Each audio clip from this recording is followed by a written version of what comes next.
26 में आपको ये किला टूटता हुआ, चक्रव्यूह टूटता हुआ दिखता है ममता दीदी? मुझे दिखता है, है मेरा मानना है होगा ये। राजकुमार जी, या अभी और वक्त? अगर 26 में नहीं हुआ तो मुश्किल होगा।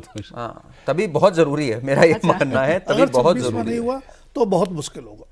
तो यानी कि 26 में पश्चिम बंगाल का चुनाव जो है वो अपने साथ सिर्फ एक राज्य नहीं, बहुत कुछ लेकर आ रहा है। एक सभ्यता है, मैं तो साफ बात बोलता हाँ। हूँ। ये जो हमारा बंगाल में हम देख रहे हैं, इसको अगर बचाना है तो ये चुनाव से ज्यादा महत्वपूर्ण कोई चुनाव। मुझे तो वो याद आता है 2005 में जब ममता दीदी ने लोकसभा स्पीकर की ओर कागज फेंक दिए थे और कहा था कि यहाँ घुसपैठ इतना हो रहा है, मेरे पास तो 2 लिस्ट है, बचा लो मेरे बंगाल को। आज फर्क ये हो गया कि वो वोटर तब लेफ्ट के थे, आज वो ममता दीदी के वोटर हैं, इसलिए ममता दीदी अब बैठती हैं कि भाई रोहिंग्याओं को डिपोर्ट मत करो और ये मत करो। तो ये बहुत बड़ी हेमंत बात बिस्वा है। शर्मा बहुत परेशान है, डेमोग्राफी सब कुछ बदल के रख देगी, वो बहुत टेंशन में है उधर।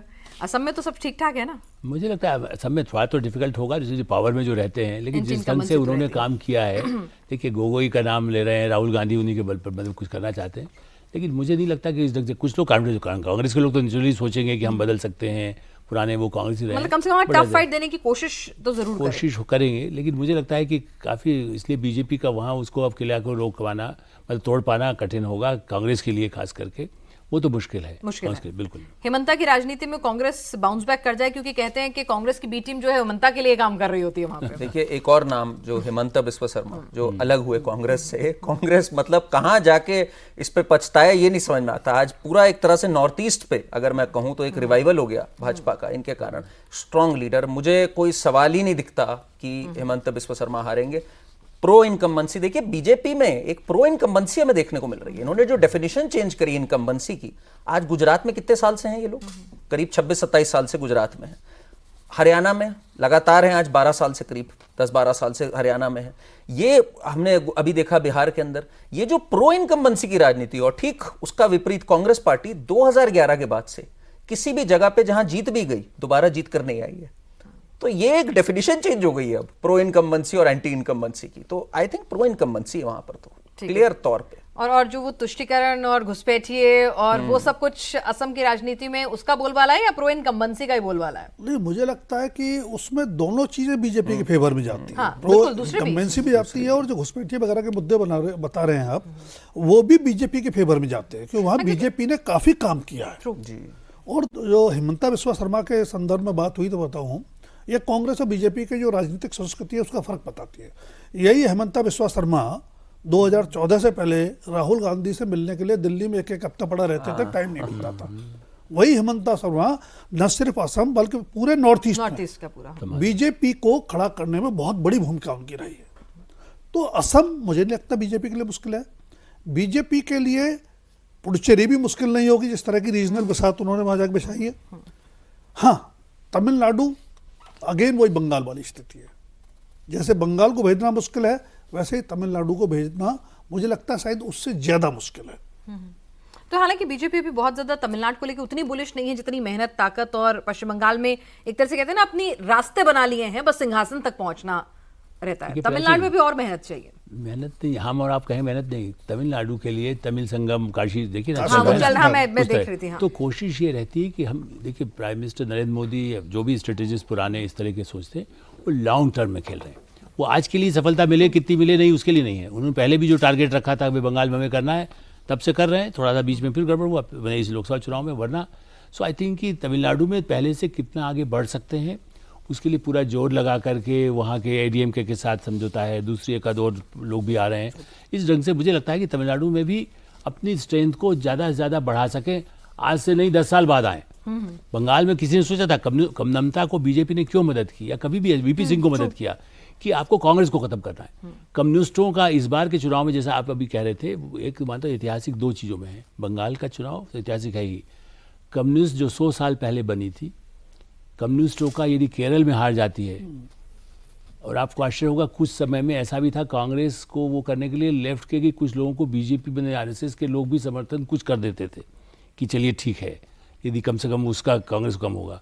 तो डिपेंड करता है कि अब वो कम्युनिस्टों का यदि वहाँ से केरल से ख़त्म होता है, वो भी बीजेपी के लिए एक बड़ा सफलता हो सकती है कि चलिए भाई कम्युनिस्ट खत्म हो गए। लेकिन दूसरा नुकसान ये है कि कांग्रेस जीत जाए तो ठीक है, यदि वहाँ बनी रहे तो बनी रहे, वरना त्रिपुरा जैसी जगह में जहाँ लेफ्ट का बहुत अच्छा था वहाँ ख़त्म हो गई तो इस बार का इतिहास ये है कि कम्युनिस्ट क्या भारत के सीन से, नक्सली तो मार्च में खत्म होने जा रहे हैं, खत्म हो गए हैं, अमित शाह जी ने जो कहा है, और नक्सली के साथ यदि वो कर देंगे तो ये विश्व इतिहास की भी एक बात होगी, नॉट भारत का इतिहास। तो 2026 अपने साथ बहुत कुछ दिलचस्प लेकर आ रहा है। और अब जरा उस चुनाव की बात कर लेते हैं, उन नेताओं की बात कर लेते हैं जिनका असली टेस्ट तो 2027 में होना है, लेकिन 2026 के चुनाव के नतीजे जो हैं वो 27 पर भी कुछ ना कुछ असर डालेंगे। बात करें यूपी की, क्योंकि यूपी 29 पर भी असर डालेगा। आलोक जी, आपसे शुरुआत करूं। अगर यूपी की मंत्रिमंडल विस्तार हो रहा है, कहा जा रहा है कि जो पीडीए है उसको साधने की कोशिश है, जो भी नाराज हो उनको भी दुरुस्त करने की कोशिश है। देखिए ऋषभ जी, तो एक्सरसाइज आप तो गुजरात में तो पहले देखिए पूरी कैबिनेट बदल दिया था, तो इसलिए जो नाराजगी है उसको दूर करें, किन किन को कैसे, उनको कैसे और अधिक पावर दिया जाए, और वो हर चीफ मिनिस्टर जहाँ भी रहते हैं आज उन पर नाराजगी हो सकती है। तो योगी जी को लेकर के भी जो रहा है, लेकिन वो तो एक स्ट्रेटेजी का पार्ट होगा, जो कि लीडर के रूप में यहाँ पर जैसे चीफ मिनिस्टर बदले, ये खाली डिसाइड केवल मोदी जी और अमित शाह जी करेंगे, वो हम स्टूडियो में वो भी बता नहीं सकते। जब भी कोई तय जिस तरह की उनकी पॉपुलैरिटी है, योगी जी की जो इसी- पॉपुलैरिटी है, जो मास अपील है, स्टार प्रचारक हैं, जहां जहां जाते हैं, बिहार में भी वहां पे भी जो जीत का परसेंटेज रहता है वो बहुत कुछ कह देता है उससे उनके तो बारे मैं सहमत नहीं हूँ। वो वहाँ तो मोदी ही हैं अच्छा। उस राज्य में। ये ठीक है, जैसे सभा में जाएं, सबसे ज़्यादा हमें आपको देखा जा रहा है, मान लीजिए टीवी आपके द्वारा सब ज़्यादा देखा जाता है, बट कल उनके जाने से ही चुनाव जीत जाएंगे, रजत जी के जाने से ऐसा नहीं होता ना। तो योगी जी का उनका एक होता है कि भाई इनको देखने आ रहे हैं, सुनने आ रहे हैं।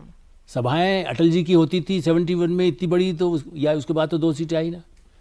सभा योगी जी के आने से एक हिंदू सेंटिमेंट्स में लोगों के रहता है, उस माहौल बनाने के लिए लोगों को मोबिलाइज, या अंदर से एक हिंदू शक्ति वाले जो ऐसे लोग होते हैं उनको जगाने के लिए तो ठीक है, बट उनकी वजह से दूसरे राज्यों में नहीं। यहाँ ये है कि लॉ सबसे बड़ा जीत का एक वजह यदि है यहाँ पर law and order Yogi ji के प्लस के लिए। बाकी तो और जो इम्प्लीमेंट हो रही योजनाओं का, जो यहाँ से की गई, जो उसका लाभ मिल रहा है।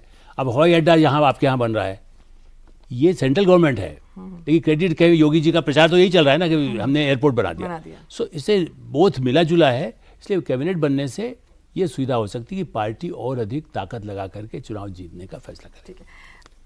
योगी की पॉपुलैरिटी पर कोई किसी को क्वेश्चन नहीं, पॉपुलैरिटी है, एक क्लीन इमेज है, हिंदुत्ववादी इमेज भी है, लेकिन 24 में झटका तो उन्हें भी लगा था, बहुत बड़ा झटका, बहुत बड़ा झटका लगा, बहुत बड़ा झटका, छोटा झटका नहीं। हाँ। और देखिए बीजेपी की यही बात है कि ये झटके के बाद, अब जैसे इन्होंने अभी कम्युनिस्ट पार्टी का एग्जांपल दे रहे थे, बाकियों को जब झटके लगते हैं वो फिर एक तरह से निराश होते होते होते होते तक हम देखते विलुप्ति हो जाते हैं। इनके साथ क्या है, ये झटके से सीख कर खड़े होते हैं। क्या हमने कभी सोचा था कि 24 में, आपको याद होगा जब मोदी जी की पूर्ण बहुमत नहीं आई थी, उसके बाद ये इस तरह से बाउंस बैक करेंगे? वही काम इस समय ये लोग यूपी में करने की सोच रहे हैं। यूपी में आज भी, मैं लखनऊ से आता हूं इसलिए मैं बोल रहा हूं ये बात, थोड़ा समझता हूं वहां पे, आज भी बहुत नाराजगी है। ऐसा नहीं है कि योगी जी से सब पूरी तरह खुश हैं। मैं अगर पार्टी कैडर की भी बात करूं, मैं अगर लोअर लेवल पे भी बात करूं, लॉ एंड ऑर्डर से बहुत खुशी है, बट छोटे छोटे इश्यूज जैसे बिजली ना आना और ये सब हैं उत्तर प्रदेश में, ऐसा नहीं है कि नहीं है इश्यूज। इनको इन्हें एड्रेस करना है अगले 1-2 साल में। इनकी एक और बहुत अच्छा भाग्य है कि इनके जो विरोधी हैं वो भटके रहते हैं अपना, वो कभी कोई हिंदू विरोधी बात कर देंगे, कभी कुंभ पे ऐसी टिप्पणी कर देंगे, तो इसलिए इनका थोड़ा भाग्य भी इस मामले में अच्छा है, बट कोर्स करेक्शन की जरूरत है उत्तर प्रदेश में। 26 में बहुत मेहनत योगी जी को भी करनी होगी। बिल्कुल करनी होगी, और लेकिन आपको ये देखना है कि बीजेपी के फेवर में ये बात जाती है, कुछ हारे जीते वो हमेशा अपने आप को रिव्यू करती रहती है, अपनी स्ट्रेटेजी को और इम्प्रूव करती रहती है। अभी पीडीए की बात की आपने, पीडीए पर तो काम शुरू हो चुका ऑलरेडी। जो नए अध्यक्ष बनाए गए हैं यूपी में, वो उस दिशा में बहुत बड़ा कदम है, और बीजेपी कोई कसर उसमें छोड़ेगी नहीं। जैसे जैसे जिन झटका लगा, जैसे अगर वो झटका नहीं लगता तो शायद बीजेपी की सीटें कम नहीं होती, मेजोरिटी अपने बल पर मिल जाती। तो उस झटके से सबक सीखा है, झटका किन कारणों से लगा उनका निवारण करने की कोशिश है। लेकिन इसका एक बाई डिफॉल्ट भी होगा कि अखिलेश यादव पर दबाव बढ़ेगा और उनकी कांग्रेस पर निर्भरता बढ़ेगी, उसका यह भी होगा। बीजेपी नो डाउट 2027 की तैयारी कर रही है और डेफिनेटली अपनी स्थिति को इंप्रूव करेगी अगर हम 2024 के लोकसभा चुनाव से तुलना करेंगे तो। लेकिन अखिलेश यादव पर दबाव ज्यादा होगा, क्योंकि 2024 में जिस तरह की सक्सेस मिली उनको और कांग्रेस को मिलके, उसको बचाए रखना, इंप्रूव करने की तो बात बहुत दूर की है, उसको सस्टेन करना बड़ा मुश्किल होगा उनके लिए।